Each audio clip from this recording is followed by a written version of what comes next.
compreensão dele a respeito das coisas espirituais e também toda a sua vontade. Meus irmãos, sem dúvida, nós precisaremos disso exatamente agora, pois vamos estudar um texto puxado, um texto desafiador. Convido a igreja a abrir a palavra do Senhor na primeira epístola de Paulo aos Coríntios, capítulo 11, versículos 2 a 16.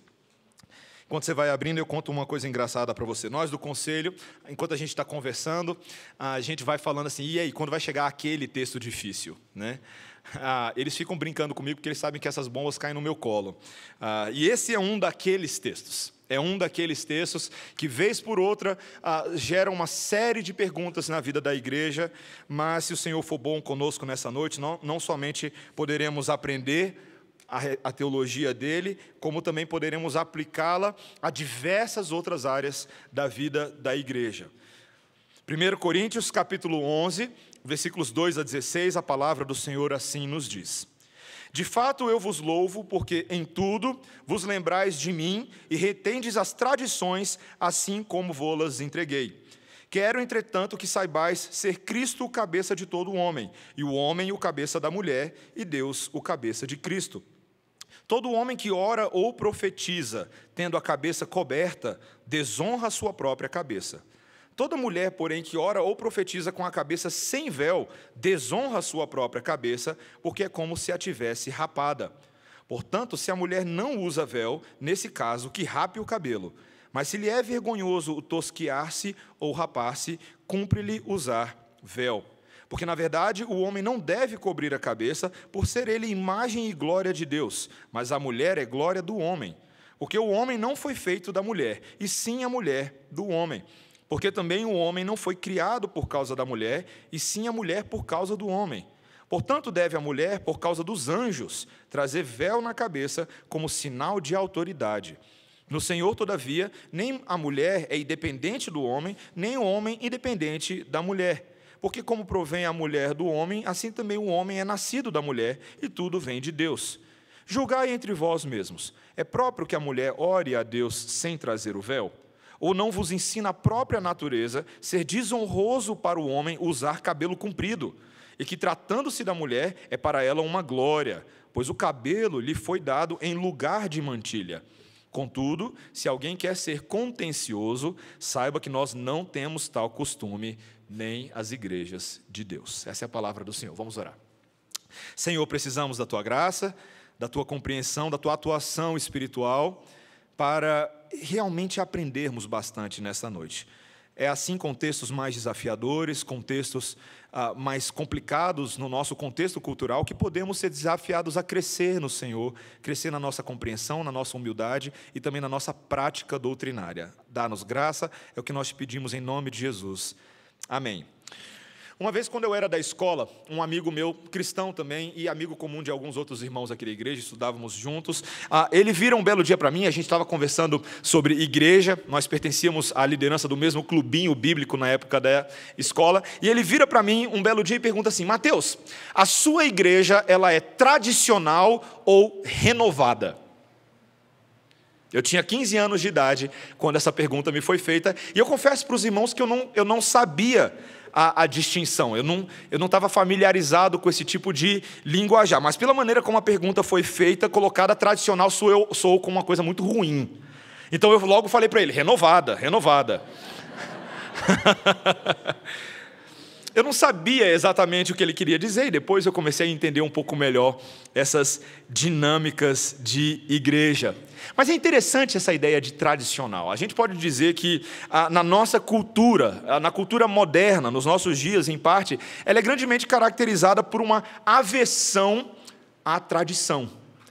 Um anseio por aquilo que é novo, um anseio por aquilo que é inovador. É só você parar para pensar a maneira como as coisas hoje são feitas propositalmente para serem descartáveis. Já parou para pensar isso? O celular que você comprou de Natal já está desatualizado, você sabia? Pronto, te dei a novidade agora. Alguém vai te forçar a comprar um celular novo logo adiante. O sistema operacional não vai funcionar direito daqui a 6, 8, 10 meses. Isso está bem presente na nossa sociedade, a busca pelo novo. Ainda assim, uma cultura, ela é inevitavelmente composta de um número grande de pequenas tradições. Toda cultura é cheia de tradições. O próprio Brasil se orgulha da sua diversidade de tradições resultante da nossa miscigenação histórica. Não é verdade? A gente não diz que a gente é um povo de muitos povos. E alguns hábitos e costumes nossos são bem nossos e muito engraçados, às vezes, até para os de fora. Eu lembro que quando eu morava fora, a gente falava de algumas coisas e praticava algumas coisas nós aqui, e os gringos achavam estranhos. A gente cumprimenta e se despede das pessoas com um beijo no rosto e abraça. Muito contato físico para a gente aí fora. A gente toma mais de um banho por dia. Sabia que isso é uma coisa de brasileiro?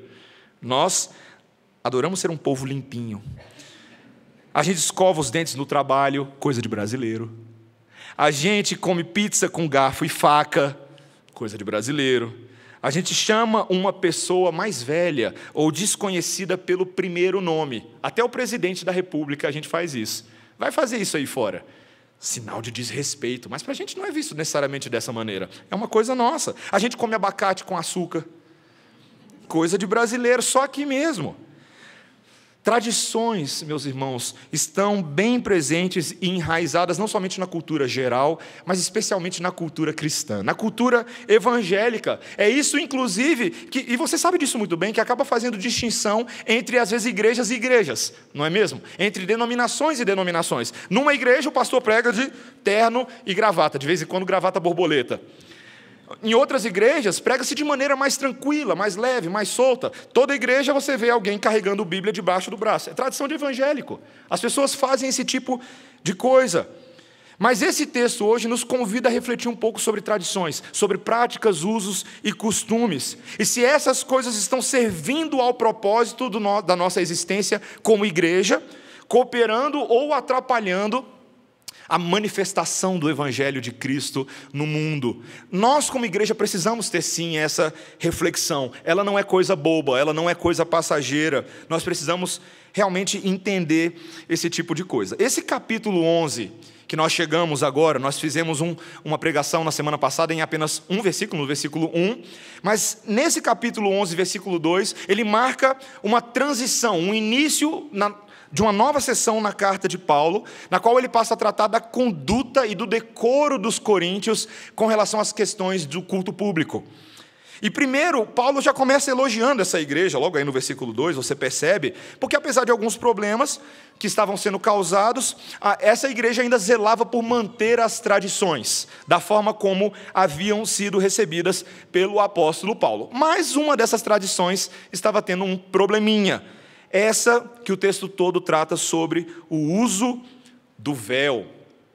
Essa frase, o véu, que aparece aí nos versículos 3, no versículo 4, principalmente no versículo 4, essa expressão kata-kafales, do grego, significa literalmente algo que é usado ao longo da cabeça. E poderia se referir, quando os estudiosos tratam desse texto, há um certo debate sobre o que era exatamente esse véu. Alguns dizem que seria o cabelo longo que ficava solto, essa é uma posição minoritária, o cabelo longo na cabeça, mas principalmente há um véu que ou cobriria o rosto ou um pedaço de pano preso e posicionado sobre o cabelo, como uma espécie de chale ou um desses lenços modernos que a gente vê por aí, e que acaba deixando o rosto descoberto. Esses versículos iniciais mostram que na igreja algumas mulheres não estavam utilizando o véu, principalmente quando elas adotavam algumas práticas culticas ali, práticas de oração, ou que ele chama aqui de profetizar. O que é esse profetizar? Não vou dar muito spoiler lá no capítulo 12 e 14 de Coríntios, mas esse profetizar aqui é uma prática mais genérica, de trazer aplicação de texto para a vida da igreja. E essa prática estava ficando muito confusa, meus irmãos. Para a gente entender bem o que estava acontecendo dentro da igreja, a gente precisa entender um pouco quais eram os costumes fora da igreja que estavam invadindo o corpo de Cristo. O primeiro costume, tratado por um estudioso chamado Donald Metz e outro chamado Frank Carver, e eu estou citando o nome deles porque depois você pode estudar também. Eles mostram que havia um costume histórico entre os judeus. Alguns grupos de judeus tinham a prática de orar com a cabeça coberta.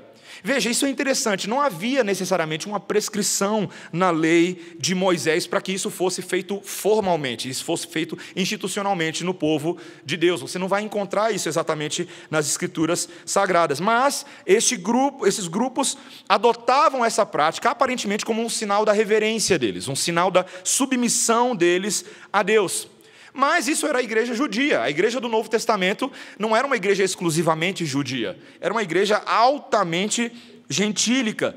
E uma nova praxe se estabeleceu entre os cristãos, em que o véu agora simbolizava apenas estar debaixo da autoridade de alguém.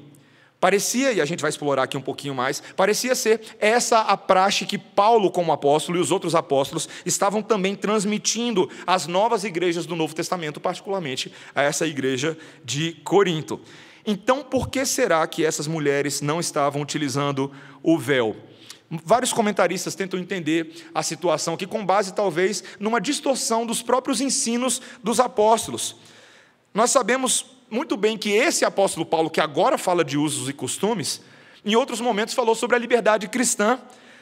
Na carta aos Coríntios, na carta aos Gálatas, ele falou que em Cristo todas as coisas são feitas novas. E nisto não há nem judeu, nem grego, não há servo, nem livre, não há macho, nem fêmea, porque todos vós sois um em Cristo Jesus. Está lá no livro de Gálatas. Então, com esse novo espírito de liberdade que o cristianismo parecia trazer, estava prevalecendo na igreja, alguns poderiam ter entendido que não havia mais a necessidade de observar costumes como esse do véu. Mas esse também não era o único problema. Talvez a gente lê o texto, acho que o problema era só com as mulheres. Mas, aparentemente, alguns homens estavam orando com a cabeça coberta, quando já era esperado que eles não mais fizessem isso. Um segundo costume, tratado por um outro estudioso chamado Bruce Winter, ele fala o seguinte: na sociedade grega, haviam muitos sacerdotes pagãos de um determinado séquito que usavam o véu. E como alguns desses sacerdotes também vinham de classes sociais mais elitizadas, essa era a forma a que eles se distinguiam socialmente de outros adoradores. Eles ofereciam suas orações, seus sacrifícios com a cabeça coberta. Então, é possível que alguns dos homens cristãos agora, socialmente elitizados, vindo desses grupos maiores, estavam tentando chamar a atenção para si, para o seu status, orando e profetizando com a cabeça coberta. Meus irmãos, caos instalado. Um monte de pequenos probleminhas na vida da igreja. E você sabe o que é interessante desse texto? O primeiro princípio que a gente pode extrair, a primeira aplicação, é que esse tipo de coisa acontece desde sempre.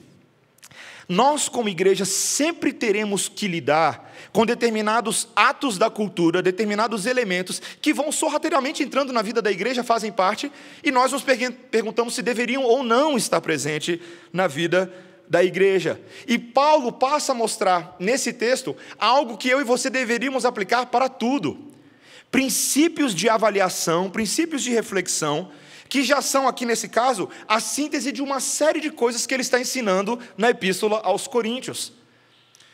Paulo vai mostrar para a gente aqui, de maneira muito prática, uma série de perguntas que devem ser feitas todas as vezes que eu e você vemos circunstâncias assim, circunstâncias mais complicadas. Você vai perceber, por exemplo, que uma pergunta que Paulo faz é: há algum mandamento explícito da lei do Senhor que nos governe quanto a esse assunto? Toda vez que eu e você pensamos sobre coisas assim, temos que saber, existem versículos, porções da palavra de Deus que tratam diretamente, especificamente do tema em questão? Se esse não é o caso, se não há um versículo prova, um texto prova, existe algum princípio que possa ser inferido ou claramente deduzido, como a nossa confissão de fé fala, do conjunto de doutrinas das Escrituras? Quando eu leio, quando eu sistematizo as doutrinas, eu consigo tirar um princípio central que governa outros princípios menores? Outra pergunta: tal prática irá glorificar a Deus? Não é a prática que Paulo tem adotado? Isso traz glória para Deus? Como assim? Isso representa bem o Evangelho ou não representa tão bem o Evangelho de Cristo? Tal prática irá produzir mais edificação na igreja ou menos edificação na vida dos irmãos? Vai trazer mais benefício ao crescimento espiritual ou menos? Todas essas perguntas estão presentes de alguma maneira ou de outra no que Paulo vai propor para a gente. E a tese que ele vai defender, e a gente vai tentar entender o que ela significa, é que a mulher não deve ficar com a sua cabeça descoberta. Isso seria uma vergonha. Como ele fala, era melhor que a mulher andasse com a cabeça rapada. Por que Paulo fala assim tão duro? Por que ele está sendo assim tão, como eu ouvi de uma irmã recentemente, tão machista? Vamos tentar entender um pouquinho. Tem 3 argumentos esse texto, 3 argumentos, 3 categorias de argumento que Paulo usa para tentar ensinar para a gente esse princípio. Um é um argumento da criação, o outro é um argumento da igreja e o outro é um argumento da cultura. Tá? Criação, igreja e cultura. Primeiro esse argumento da criação. Olha o versículo 3. Quero, entretanto, que saibais ser Cristo o cabeça de todo homem, e o homem o cabeça da mulher, e Deus o cabeça de Cristo. O texto está bem fundamentado nesse termo grego kaphele, que a gente traduz como cabeça. Também há um grande debate histórico sobre o significado dessa palavra aqui em 1 Coríntios 11 e nas Escrituras Sagradas. Alguns assumem que essa palavra significa origem, fonte de origem. O texto parece entender que o homem é a cabeça da mulher porque a mulher se originou do homem. Mas essa seria uma interpretação um pouco confusa, porque Cristo não se originou cronologicamente de Deus. Ficaria um pouco estranho. Mas, ao mesmo tempo, a palavra cabeça, em mais de 50 exemplos no Novo Testamento, toda vez que aparece assim, a pessoa A é a cabeça da pessoa B, toda vez que isso é encontrado aqui no Novo Testamento e no grego antigo, parece significar, pelo contexto, que a pessoa A tem autoridade sobre a pessoa B. Então é melhor a gente entender a figura do cabeça aqui. Eu não tenho muito tempo para entrar em todos os possíveis estudos de palavra, mas fica bem claro pelo uso do apóstolo Paulo em Efésios capítulo 5, no livro de Gálatas, no livro de Colossenses capítulo 2, que cabeça tem um sentido de autoridade. Cristo é o cabeça de todo homem, assim como o homem é o cabeça da mulher. Ou seja, assim como a autoridade de Cristo sobre a igreja é real no seu senhorio, assim também o homem é a autoridade instituída por Deus sobre a mulher. Guarda esse conceito aí. Vamos falar agora sobre o conceito de glória. Olha que interessante o versículo 7. Porque, na verdade, o homem não deve cobrir a cabeça, por ser ele imagem e glória de Deus. Mas a mulher é glória do homem, porque o homem não foi feito da mulher, e sim a mulher do homem. Porque também o homem não foi criado por causa da mulher, e sim a mulher por causa do homem. Meus irmãos, todas as vezes que eu vou explicar essas passagens para os nossos irmãos, as mulheres ficam assim, esse Paulo vai ficando cada vez mais machista, né? O que ele quis dizer com esse tipo de coisa? O homem é a glória de Deus e a mulher é a glória do homem? Como assim? Ele está fazendo uma alusão aos eventos que aconteceram no início da palavra de Deus, em Gênesis, particularmente Gênesis 1, 26 a 28, e também o capítulo 2 de Gênesis, particularmente os versículos 18 a 25. Quando Paulo fala sobre glória, e o presbítero Cláudio uma vez fez uma pregação na qual ele explicou bem glória. Glória significa alguém que mostra a excelência de alguma outra coisa. Nós precisamos lembrar que na ordem da criação, de fato, Deus criou Adão primeiro do que Eva. E Adão foi aquele que, num primeiro momento, ainda que Eva também fosse imagem e semelhança de Deus, mas foi aquele que recebeu cronologicamente esse primeiro privilégio de ser feito à imagem e semelhança de Deus. E a mulher, que também foi feita à imagem e semelhança de Deus, foi de um método um pouco diferente. Enquanto Adão foi do barro, do pó da terra, Eva foi extraída da costela de Adão. Tão romântico, né, gente? Uma coisa tão bonita. Mas a palavra de Deus nos mostra que essa ordem da criação, essa maneira como Deus decidiu fazer as coisas, também era a maneira como Deus estava estabelecendo relação de autoridade e subordinação dentro da família, dentro do casamento. Todas as vezes que nós falamos sobre a autoridade do homem, a liderança do homem, muitas pessoas acham que Paulo estava fundamentando o seu argumento na cultura. As pessoas frequentemente falam, Paulo falava assim porque ele era judeu, e sendo judeu ele era machista igual aquela raça de víboras todas que haviam por lá. E meus irmãos, ninguém está aqui para dizer que não havia machismo no judaísmo do primeiro século. Havia sim, infelizmente.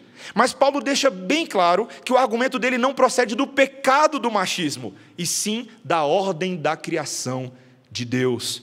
O problema é que o pecado vem e confunde todas essas coisas. Alguém poderia pensar hoje em dia, pastor, não é exatamente essa forma de pensar retrógrada que tem gerado tanta confusão como o machismo? Mas o problema, meus irmãos, não é da maneira como Deus fez as coisas, mas a maneira como o pecado destruiu tudo. Hoje eu e você sequer podemos utilizar a palavra submissão, que já vem alguém com 2 dedos apontados para você falando assim, ó, o que você vai falar. Não é verdade? Tão eivada de vício que essa palavra já ficou, tão contaminada. Mas nós precisamos lembrar que eu e você não vemos nenhum problema em nos submetermos a Cristo, não é verdade? Nós não chamamos Ele de Senhor, e isso de forma alguma é visto como escravidão, ou como subjugamento das suas criaturas, dos seus servos. Muito pelo contrário, o Senhor Jesus Cristo exibe sobre a igreja, uma liderança que cuida, para atender às necessidades espirituais, para atender às necessidades emocionais e até às necessidades físicas do seu povo. Nós, como noiva do Senhor, somos a menina dos olhos dele, queridíssima aos seus olhos. O nosso Deus, inclusive, diz que ele tem ciúme de nós, e não é à toa que ele colocou o Espírito Santo como selo da adoção dentro de cada um de nós, para falar, é meu, ninguém tasca. Eu sou o defensor, sou o protetor, sou o cuidador, sou o redentor da igreja. A palavra de Deus vira para mim e para você agora e fala, essa é a autoridade que o homem deve ter sobre a esposa. É uma liderança servil, uma liderança que redime, que age amorosamente no sentido de promover felicidade e o benefício real da esposa.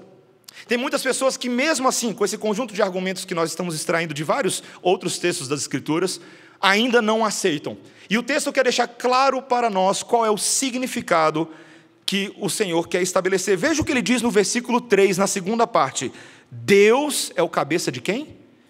De Cristo. A cabeça de Cristo é Deus. É muito interessante ele ter falado isso, porque isso indica que dentro da Trindade, o Pai tem um papel de autoridade ou liderança com relação ao Filho. Mas isso não significa que o Filho é menos Deus do que o Pai, como alguns sectos e religiões por aí tentam fazer a gente acreditar. Muito pelo contrário, ele partilha em substância divina da mesma categoria com o Pai e com o Espírito. E ainda assim, há uma organização interna entre eles, há uma economia da Trindade, na qual nós afirmamos nesse sentido que o Filho procede do Pai. A sua subordinação é uma subordinação de obediência, uma subordinação de serviço. Pai e Filho são iguais em valor, mas diferentes em papéis.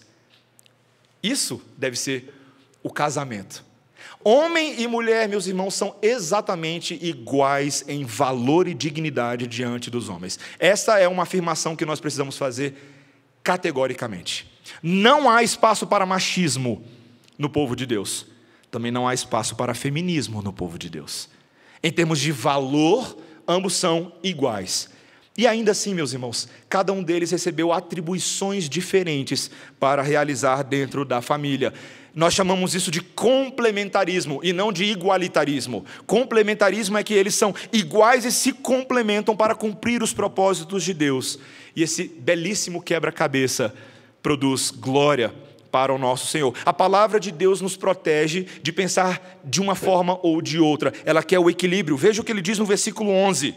No Senhor, todavia, nem a mulher é independente do homem, nem o homem é independente da mulher. Porque como provém a mulher do homem, assim também o homem é nascido da mulher, e tudo vem de Deus. Está vendo a ironia divina? Um depende do outro para existir. Essa forma de pensar, isso é muito interessante. Essa forma de pensar da sociedade, em que pessoas podem conceber filhos biológicos fora da mentalidade divina de concepção, é muito terrível. De que, como eu ouvi a história há um tempo atrás, uma amiga de família que vira, já tinha saído há muitos anos da igreja, e vira, decidi ser mãe solteira, vou engravidar. E a gente, que história é essa? Que papo é esse? O que está acontecendo? Escolhi um doador de sêmen e vou ser mãe solteira. Existe uma distorção perversa nessa maneira de pensar. Deus não concebeu as coisas para serem assim. Não significa que nós não possamos ser pais de outras formas, Mas essas formas devem respeitar a lógica, a ordem da criação, tanto na nossa biologia, mas especialmente na relação de autoridade que temos uns para com os outros dentro da família. Irmãos, nós precisamos, com unhas e dentes, lutar por esse modelo. A sociedade, neste exato momento, está questionando a validade, a legitimidade desse modelo tradicional de família. Quer saber de uma coisa? Deus gosta desse modelo. Deus respeita esse modelo e deseja que nós também pratiquemos boa liderança, boa submissão feminina, bom cuidado dos filhos à luz do Senhor. Esse é o primeiro argumento que ele começa a usar aqui. E a partir desse argumento que ele vai para o argumento da igreja, o segundo argumento no uso do véu. Assim como há uma ordem na criação, na qual há uma dimensão em que a mulher é subordinada ao homem, isso também deve ser reconhecido no culto público. Veja o versículo 4. Todo homem que ora ou profetiza, tendo a cabeça coberta, desonra a sua própria cabeça. Por que ele está falando isso? Porque o homem não está sujeito a nenhuma outra criatura na ordem da criação. Portanto, cobrir a cabeça era um símbolo dentro da igreja, que representaria, no caso do homem, não honrar a posição e a vocação de autoridade que Deus havia lhe dado. Essa é a compreensão. E o inverso vale para a mulher. Olha o versículo 5. Toda mulher, porém, que ora ou profetiza com a cabeça sem véu, desonra a sua própria cabeça, porque é como se a tivesse rapada. A cabeça rapada, desde o Antigo Testamento, era um símbolo de desonra para a mulher. E ao agir dessa maneira, ela não estava simbolizando eclesiasticamente sua submissão ao seu marido. Portanto, veja o versículo 6, se a mulher não usa véu, nesse caso, que rape o cabelo. Ou seja, se ela acha que é uma vergonha ter os cabelos tosados, que ela entenda que é igualmente vergonhoso ter a cabeça descoberta. Eu sei que a gente ainda não entrou no mérito do véu em si, mas até agora a gente está entendendo a relação que Deus deseja preservar também dentro da igreja. Há muita dificuldade, meus irmãos, muita dificuldade das pessoas nos nossos dias, principalmente no meio evangélico, aceitar a ideia de que mulheres não possam ser ordenadas pastoras. Pronto, falei. É verdade. Parece que é a contramão da humanidade. Poxa, pastor, está todo mundo evoluindo, por que nós precisamos ficar amarrados lá atrás? O problema é que isso que está acontecendo na humanidade não é necessariamente evolução. Existem outros princípios mais perversos nas quais há questionamento de autoridade, há insatisfação com a posição que Deus nos tem dado por origem. Gente que não está mais satisfeita em fazer aquilo que lhe é dado pelo Senhor, quer ser outra coisa. E até onde eu lembro, semana passada, o primeiro a cometer esse pecado, como eu falei, a igreja, foi Satanás. Não se contentou em ser um anjo de luz. Meus irmãos, havia grande glória em ser um anjo de luz para Lúcifer. Mas ele não gostou disso. Ele quis plagiar, tomar o lugar do Criador e fazer aquilo que é mal. Eu e você não percebemos o tanto que o sentimento de Satanás está infiltrado na forma de pensar da sociedade. Pessoas que não querem fazer aquilo que está diante delas, mas querem fazer outras coisas. Esse debate surge com relação à maternidade. De vez em quando eu tenho que conversar com algumas mulheres que dizem assim: ai, pastor, eu não quero ser mãe. Às vezes eu tenho que perguntar, mas de onde vem essa ira toda, minha irmã? Eu não quero estar presa ao estorvo, ao fardo de gerar filhos. Eu entendo que o Senhor nos dá momentos certos para termos filhos, para nos casarmos, mas essa rebeldia, essa insubordinação, esse não abraçar a missão de Deus para o homem, é uma característica do pecado nos nossos dias. Isso acontece com mulheres, isso acontece com homens, mas dentro da igreja nós devemos respeitar o molde do Senhor. Se você não gosta disso, eu vou te falar uma coisa, não venha resolver comigo. O dia que você morrer, você vai lá conversar com Deus. Fala com Ele. Eu já sei até a resposta que você vai ouvir. Você vai falar assim: eu não gostava disso. E Ele vai falar para você: é por isso que você é criatura e eu sou o Criador. Há coisas que Deus estabelece para a igreja e Ele não se dá o luxo de nos dar explicação. Por quê? Por que não existem mulheres pastoras? Porque Deus não quis, irmãos. Ele disse que os homens deveriam representar na igreja o mesmo papel de cabeça que eles representam na família. Veja bem, não é todo homem também que é pastor de igreja. Alguns homens são vocacionados para isso. Mas toda mulher que teme ao Senhor, que verdadeiramente teme a palavra, deve se agradar e estar contente daquilo que Deus tem estabelecido na sua palavra. Esse é um grande princípio. E olha que Deus está de olho nesse tipo de coisa. Olha o que ele diz no versículo 10. Veja comigo o versículo 10. Portanto, deve a mulher, por causa dos anjos, trazer véu na cabeça como sinal de autoridade. Pensa num versículo difícil, irmãos. Provavelmente, entre os versículos mais debatidos de toda a Bíblia. Sabe quando Paulo vem falando? É por isso que Pedro, lá na epístola de Pedro, ele falou assim, Paulo fala umas coisas difíceis de vez em quando, né? Que ninguém entende. Ele solta assim do nada, por causa dos anjos. Hã? Quê? Meus irmãos, o que Paulo quis dizer com isso? Eu preciso confessar com toda sinceridade aos irmãos. Passei a semana inteira estudando sobre este assunto e preciso dizer que eu não cheguei a uma conclusão final do que isso significa. Eu posso dizer aquilo que me parece ser a luz do todo das Escrituras. Quando o autor de Hebreus nos lembra que os anjos têm uma função com relação ao povo de Deus, ele também nos lembra que os anjos têm uma função com relação ao culto que é prestado a Deus, como se eles estivessem presentes, observando e sendo agentes divinos de supervisão daquilo que a igreja do Senhor faz. Ou seja, eu e você que neste momento estamos reunidos aqui, eu não sei quantas pessoas nós temos nesse salão, não estamos somente nós aqui. Temos conosco de maneira invisível a presença dos anjos do Senhor, que Ele designou para que supervisionassem o seu culto, que supervisionassem a sua igreja. O que Paulo parece estar falando é que quando a mulher não se porta da maneira como ela deveria se portar diante do Senhor, ela está desonrando a presença dos anjos, que observam e não deveriam ser tentados a nada. É estranho falar isso, mas nós nos lembramos que alguns anjos no passado caíram ao seguir Satanás, no seu pecado de querer ser igual a Deus. Os anjos que permaneceram puros e santos e jamais deveriam ser provocados, deveriam ser tentados. É mais ou menos isso que eu acho que eu entendi essa semana, estudando esse texto. Mesmo assim, esse não é o ponto central desse texto. O ponto central é que esse é o sinal de uma mulher em autoridade. Essa é a autoridade da mulher. A sua submissão por meio do uso do véu é a sua autoridade. E, meus irmãos, nada poderia parecer mais belo nas Escrituras do que isso. Uma mulher que é submissa ao seu marido, que entende a sua conduta pública, ela está demonstrando exatamente a autoridade que recebeu de Deus. Para pensar numa mulher que é mãe. Ela é submissa ao seu marido, mas ela também é autoridade sobre os seus filhos. Quando os seus filhos observam a mamãe na igreja, adotando uma prática subserviente, modesta, humilde, a autoridade dela está sendo estabelecida. Ela será ouvida como mãe, porque a mesma mãe que exerce autoridade também sabe estar debaixo da autoridade de outras pessoas. Que testemunho poderoso!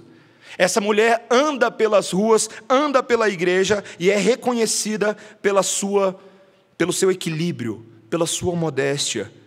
E é por isso que Paulo fala no versículo 13, fala, julgai entre vós mesmos, é próprio que a mulher ore a Deus sem trazer o véu. Há uma responsabilidade, meus irmãos, com relação à igreja do Senhor. Homens e mulheres, todos nós, precisamos saber que existem coisas que nós fazemos que têm a ver com a responsabilidade com a casa de Deus. Responsabilidade com a casa de Deus. O nosso Deus leva esse tipo de coisa a sério. Mas o terceiro argumento, meus irmãos, não é da igreja, como falamos, não é da criação, mas é um argumento que tem mais a ver com a cultura e com a natureza. E aparece logo aqui no versículo 15, quando a Bíblia passa a mostrar que existe também uma glória para a mulher. Veja o que ele diz no versículo 15. E que tratando-se da mulher, é para ela uma glória, pois o cabelo lhe foi dado em lugar de mantilha. Esses versículos passam a mostrar que o cabelo longo da mulher tem alguma coisa a ver com o véu. Enquanto a cabeça raspada ou o cabelo curto era considerado vergonhoso para uma mulher no século I, o cabelo comprido era o sinal da glória.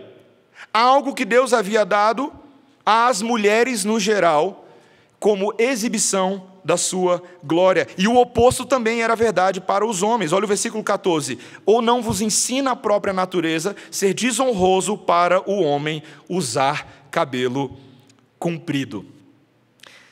De que Paulo está falando aqui, meus irmãos? Tem dois princípios que estão sendo trabalhados dentro desses dois versículos. E você precisa entender isso muito bem à luz de todo o contexto de Coríntios que a gente veio falando até agora. Por um lado, Paulo não está anulando o princípio de que em Cristo nós temos uma liberdade de todas as convenções humanas. Não é isso que ele tem falado vez após vez? Se você está em Cristo, você é verdadeiramente livre. Você não deve nada aos homens deste mundo, você deve sobretudo a Deus, que é o seu Senhor. Você é um escravo livre de Deus no seu coração e na sua santidade. Por outro lado, Paulo vem desde o capítulo anterior e do capítulo anterior ao anterior, ensinando de que existem certos símbolos, certos ícones culturais que carregam consigo mensagens específicas. E nós deveríamos atentar para eles. Eu sou formado na área de comunicação. E uma das áreas que eu mais gostava de estudar é o campo da semiótica. Eu não sei se você já ouviu falar disso. A semiótica é a ciência que estuda os signos e as linguagens e acontecimentos culturais, como se essas coisas fossem produtores de significado.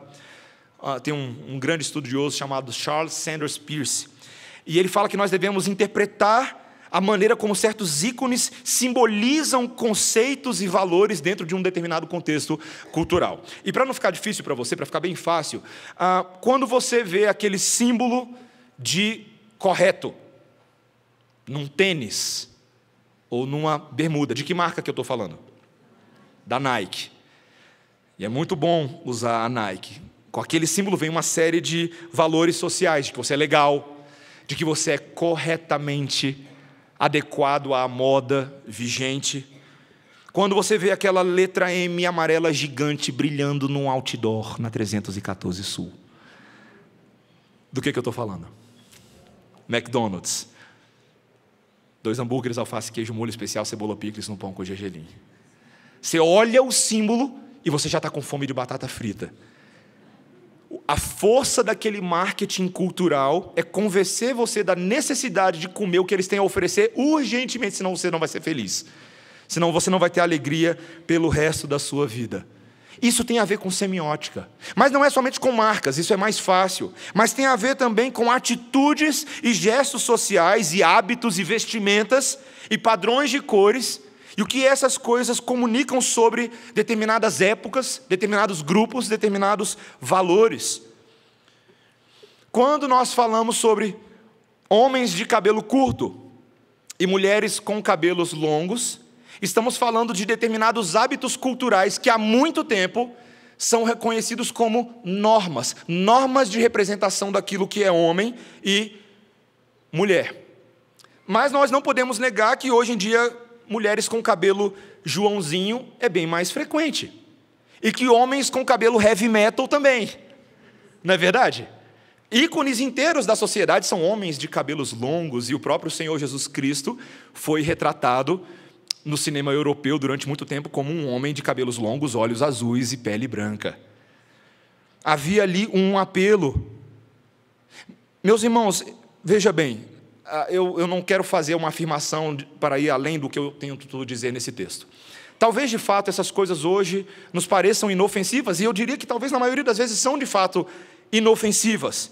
Mas uma rápida análise histórica demonstrará que quando essas mudanças culturais surgiram, elas foram motivadas naquele momento, entre outras coisas, pela revolução sexual das décadas de 60 e 70.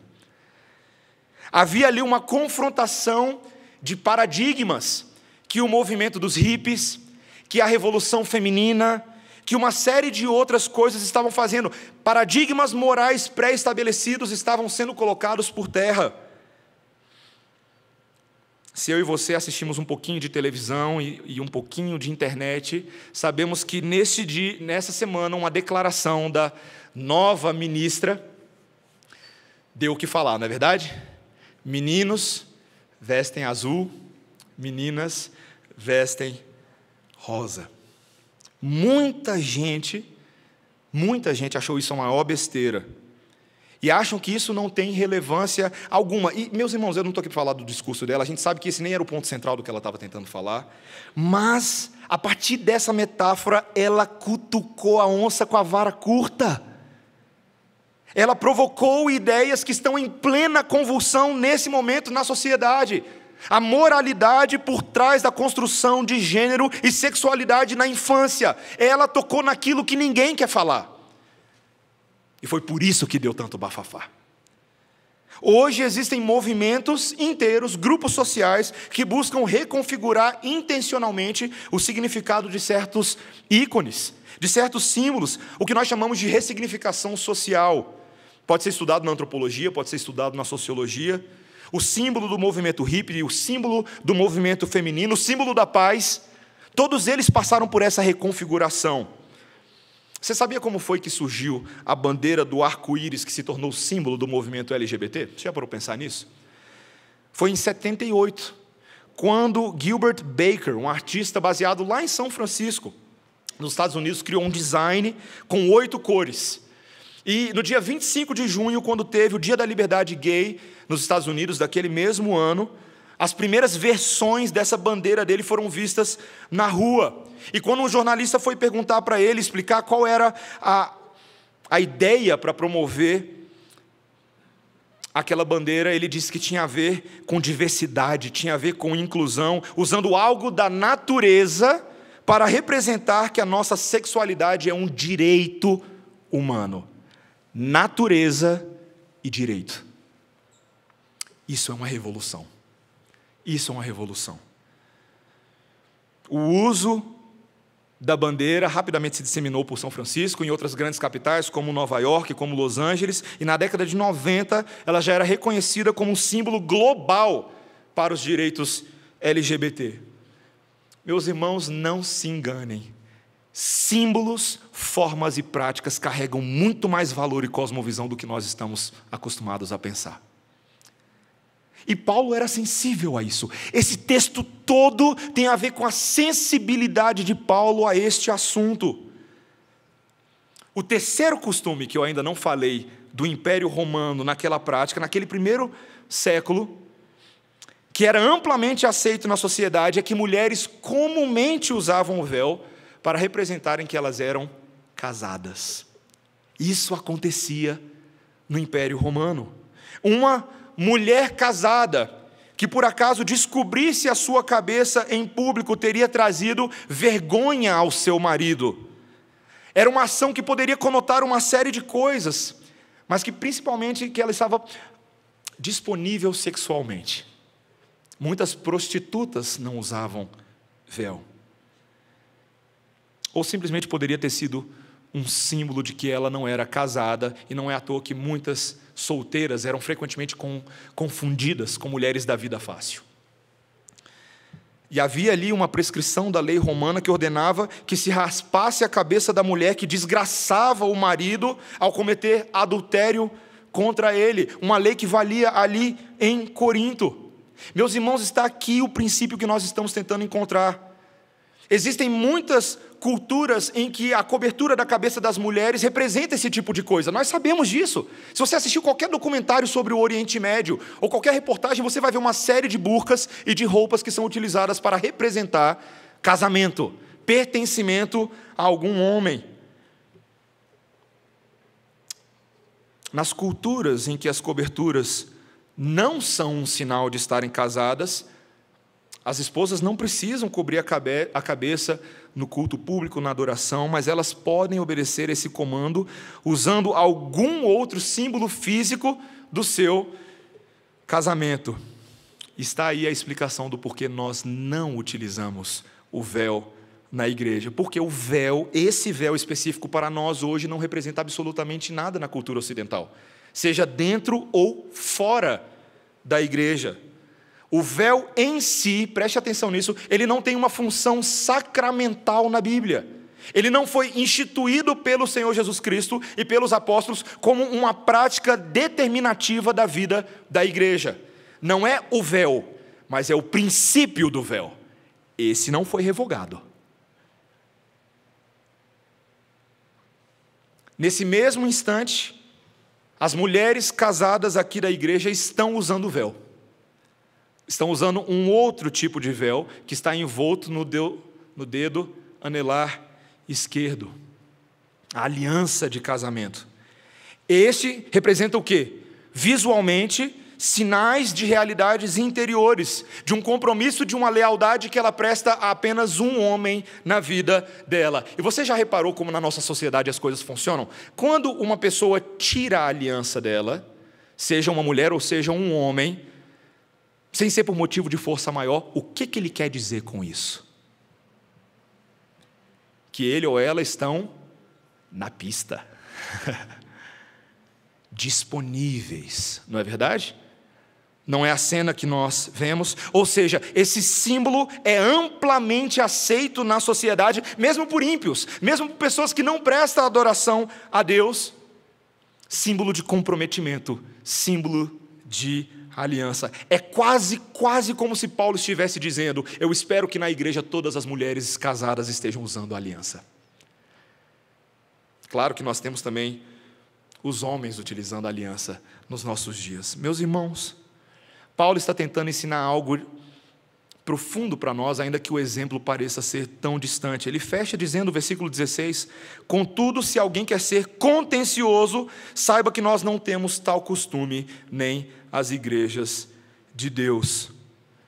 Paulo está dizendo, nós devemos adotar aquelas práticas e aqueles costumes que simbolizam sim a fé que nós possuímos.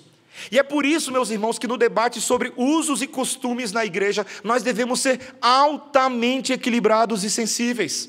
Altamente equilibrados e sensíveis, para não transformar essas coisas em coisas de primeira categoria que nos separam dos nossos irmãos. Eu e você hoje conhecemos igrejas que têm práticas e costumes diferentes dessas. Questões mais periféricas, o tamanho da saia, o tamanho da calça, igreja do véu. Não é verdade? E pense bem, não são somente igrejas como a igreja do véu que usam véu. Existem várias denominações de origem reformada, principalmente da região holandesa, que ainda hoje mantêm o uso do véu. Como que nós devemos proceder com relação a eles? Entrar lá e sair quebrando tudo? Como se fosse chutar a santa? Não é assim, meus irmãos. Nós devemos entender essas nuances e respeitar os nossos irmãos, ainda que interpretemos as coisas um pouquinho diferente deles. Eu confesso, um dos teólogos, eu não ia falar isso porque eu perco credibilidade com o que eu vou falar agora, mas um dos teólogos que eu mais admiro, falecido há 2 anos atrás, o R.C. Sproul, ele era pastor de uma igreja na Flórida, na igreja dele, da qual ele era pastor, não tinha uso do véu institucional, mas a esposa dele usava. A esposa do R.C. Sproul usava, e ele aceitava aquilo. Era a consciência dela. Meus irmãos, nós precisamos ter essa sensibilidade, porque o ponto principal de toda a carta aos Coríntios é eliminar tudo que cause divisão e dissensão no meio do povo de Deus. A solução de Paulo está baseada no seu anseio por unidade na igreja. Unidade na igreja. E ele aceitou a soberania de Deus até neste momento em criar regras para que esses relacionamentos funcionassem melhor. O grande ponto para nós não são as regras culturais, mas os princípios por trás que eu retomo e fecho meu sermão com eles. Todas essas coisas devem passar pela pergunta: a glória de Deus está se manifestando? Meus irmãos estão sendo beneficiados? Ou é a minha glória que está aparecendo? Cada uma das nossas ações, cada um dos nossos cuidados deve levar em consideração a isso. Eu vou aproveitar agora e vou anunciar para a igreja. O Conselho da Igreja aprovou a minha ida à África em maio deste ano. E vai ser muito bom. Vou participar de um treinamento de pastores, algo que eu já gostaria de fazer há muito tempo lá. Meus irmãos, certamente quando eu chegar lá no Malawi, na primeira semana de maio, eu vou ter a oportunidade de ver uma série de práticas na vida daquela igreja que eu vou falar, vixe! Não é verdade? Músicas que eu não toco aqui, eles tocam lá. Determinadas maneiras de entrar e sair da igreja. Um culto que eu creio que deve ser minimamente muito mais vibrante externamente do que os nossos. Mesmo em igrejas presbiterianas, há elementos culturais africanos que acompanham a vida dessas pessoas para dentro da igreja. Meus irmãos, compete a mim e a cada um de nós ter muita sabedoria na maneira como relacionamos os nossos irmãos. Sabe por quê? Porque haverá um dia em que eu e você chegaremos num lugar chamado céu, que é aqui na terra, e todos nós estaremos cultuando o Senhor juntos.